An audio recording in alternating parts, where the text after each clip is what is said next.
Hello there, and welcome. Well, I'm sliding this one in right under the wire. And I've thought about how I would want to approach this episode, but it's just been a jumbled mess. So it may not be very long. I'm just going to try to, power my way through it because next week I have some very interesting episodes planned. So maybe it's okay if this episode is what we call wobbly. Very wobbly. Anyway, I have to talk about the relationship between Mother and John, partly because they've both gone now, and partly because I think our family figured something out and it was okay to figure it out because we were all pretty good sports about it. So I'm gonna back up a little bit in time, in history, to my mother's parents. They both came from really big families. Grandma Jones, who was a Height, altogether there were 10 children in her family. And her husband, Grandpa Jones, came from a family with 11 children. And they all lived to adulthood. And because there were such large numbers of children, there were relationships within those sibling groups and alliances between parents and children or non-alliances between parents and children. And because there were so many, everybody understood that there would be a kind of sympathy between some that wasn't there for others. And it's only in the time more recently when families have fewer children where this issue of sibling rivalry and sibling affection comes into kind of a blur. I used to always call John Mother's favorite. Well, I didn't always call him that. I called him that after we became adults and we became friends. When we were kids, when I was a kid anyway, and he was a teen and a young man, we weren't friends. He made me mad all the time, as brothers will. We weren't really friends. And so after we became friends and we all got a little bit more mature in the family, I started referring to him as Mother's favorite. And Mother would say, "Oh, I don't have a favorite. I love you all equally." And John would say, "Oh, I'm not the favorite." And in a way that was true. But in another more obvious way, he was the favorite. Now, why? The question might be why. Well, John was everybody's favorite. That's part of the problem. John was charming and fun and everybody adored him. It could be hard to take. It's difficult to be around someone who's always universally adored.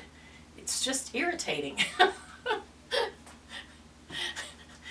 It's irritating, it's maddening.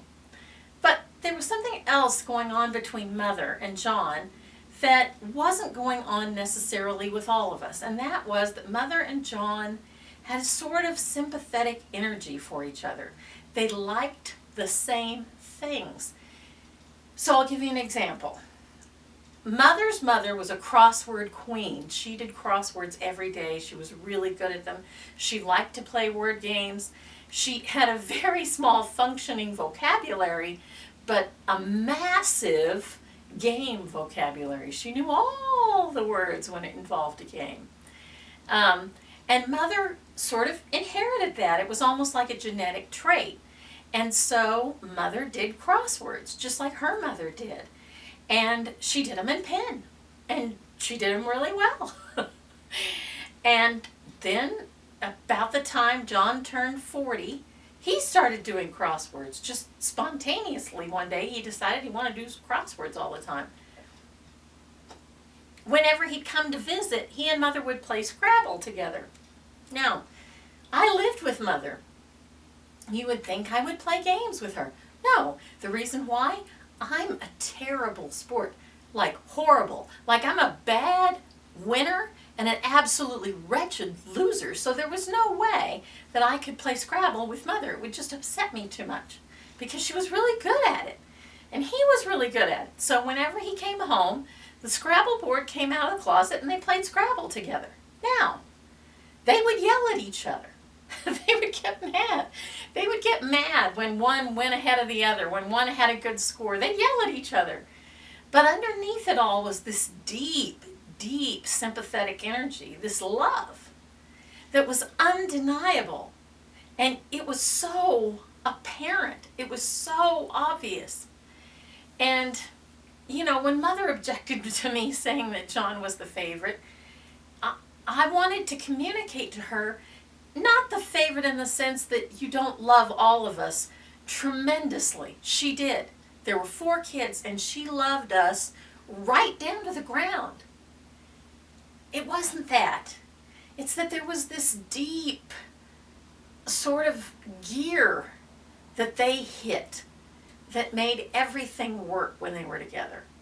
And it may have been because when John was little, he spent a lot of extra time with Mother because he had had this crisis as a baby. And so that formation, that bond that was formed in him surviving that crisis and her going with him through it, may have also increased that deep attachment that was apparent when they were together. She liked to tell the story about the man who was asked, who had many children, who was asked, do you guys have a favorite child? And he would say yes. The one that's gone until he's home, and the one that's sick until he's well.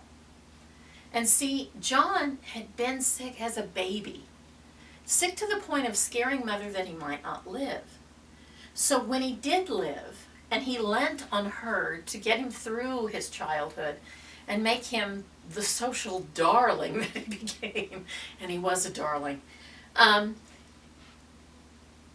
that bond between them was just tightened so much that it was apparent. You couldn't avoid seeing it. If you looked, you saw how much they adored each other.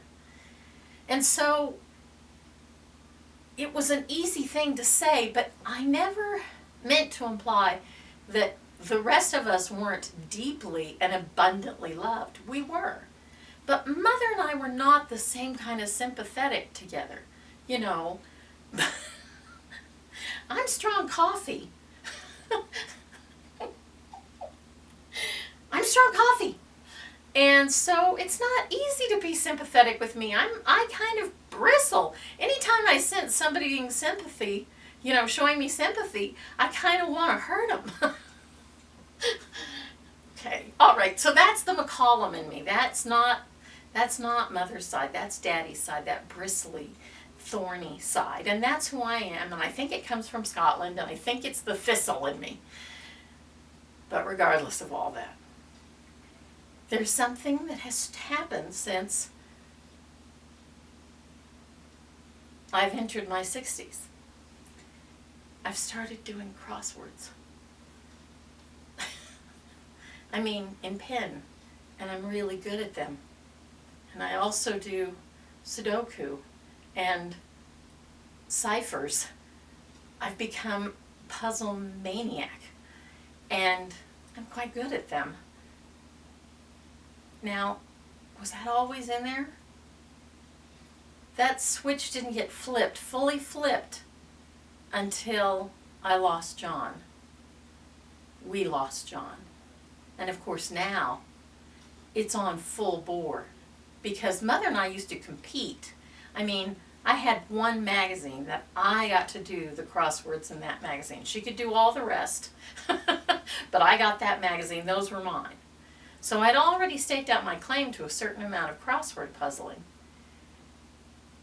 But now it's on. This gene, I guess, of puzzle solution is on.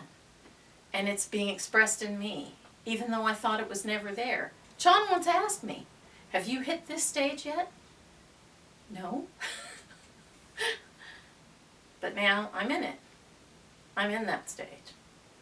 And I love puzzles. I love crosswords. I even love the dumb Sudoku, which is harder than crosswords and dumber than anything because it's just numbers, and why am I... Anyway.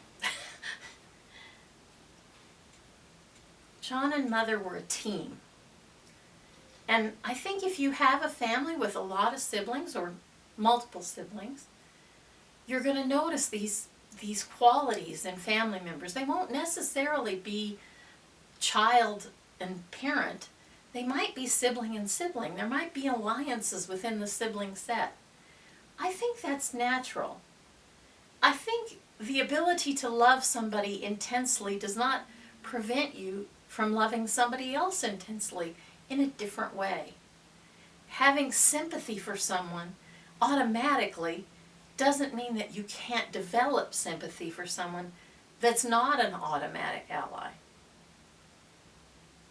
I don't know. Maybe I'm dreaming, maybe I'm hoping for the best because so many things right now in the world are not the best. But the way I discovered it was actually in the classroom. From the time I started teaching, every year or every other year, there'd be a kid show up in class and I'd think, yeah, that kid, that's somebody special to me. Not special to the world, to me. And even though I tried to be fair and supportive of all my students, there were some that I just knew how to be good to automatically because they were special to me. Teacher's pet, I guess. I don't actually think it's a problem to have a teacher's pet as long as you play fair with all the kids. Not all teachers agree with this, which is fine. I'm happy to entertain debate. That's it for today. I hope you have a glorious rest of the day, night, year, month, week. And I hope you see me again, you gorgeous people.